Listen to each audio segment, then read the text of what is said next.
আসসালামু আলাইকুম, welcome to আয়েশা'স cook house. চলে আসলাম আরও একটি নতুন রেসিপি নিয়ে। শীতের এই সময়টাতে বাজারে পেঁয়াজকলি উঠেছে।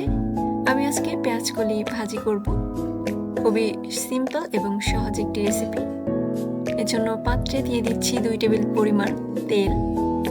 তেলটা গরম হয়ে আসলে দিয়ে দিচ্ছি হাফ চা চামচ আস্ত জিরা। এই আস্ত জিরাই ভাজিটাতে ডিফারেন্ট একটা টেস্ট নিয়ে আসবে, এটা অবশ্যই দিবেন। জিরাটাতে একটু ফোড়ন চলে আসলে এখানে দিয়ে দিব পেঁয়াজ কুচি। এখানে আমি একটি বড় সাইজের পেঁয়াজ কুচি করে নিয়েছি, আর দিচ্ছি কাঁচামরিচ ফালি 6-7টি। সামান্য একটু ভেজে নিব। আর এই ভাজিটাতে আমি কোনো শুকনো মরিচের গুঁড়া দিব না, শুধু কাঁচামরিচ দিয়েই করব। এরপর দিয়ে দিচ্ছি এখানে গাজর আর আলু মিলে 1.5 কাপের মতো একটু মোটা করে কেটেছি। দিয়ে দিচ্ছি লবণ 1 চা চামচ, হলুদ গুঁড়া 1 চা চামচের 4/1 ভাগ, আর ধনিয়া গুঁড়া 1 চা চামচের 4/1 ভাগ। সবকিছু মিশিয়ে নিচ্ছি। ভাজিটাতে বেশি মশলা দিলে ভালো লাগে না, অল্প মশলাতেই ভালো হয়। গাজর আর আলু যেহেতু শক্ত, তাই প্রথমে আমি একটু নরম করে নিব ঢাকনা দিয়ে ঢেকে।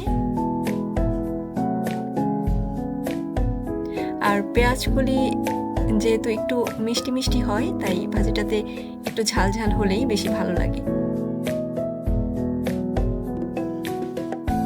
আলু গাজর প্রায় নরম হয়ে এসেছে। এখন আমি এতে দিয়ে দিব আগে থেকেই ধুয়ে কেটে রাখা পেঁয়াজকলি 250 গ্রাম। আলু গাজরের সাথে পেঁয়াজকলিগুলোকে খুব সুন্দর মতো মিশিয়ে নিচ্ছি। আলু গাজর যেহেতু আগে থেকেই প্রায় সেদ্ধ হয়ে আছে, আর পেঁয়াজকলিও নরম, এটা হতে বেশি সময় লাগবে না। আমি এখন সব কিছুকে একটু ভালোভাবে মিশিয়ে নিয়ে ঢাকনা দিয়ে ঢেকে 3-4 মিনিটের মতো রান্না করব। তাতেই ভাজিটা আমার হয়ে যাবে। ঢাকনা উঠিয়ে নিচ্ছি। বেশিক্ষণ ঢাকার দরকার নেই, তাহলে কিন্তু পেঁয়াজকলির রংটা নষ্ট হয়ে যাবে। এখন আমি মিনিট খানিক একটু নেড়েই নামিয়ে ফেলবো। আমার ভাজিটা প্রায় হয়ে গিয়েছে, নামিয়ে নিচ্ছি।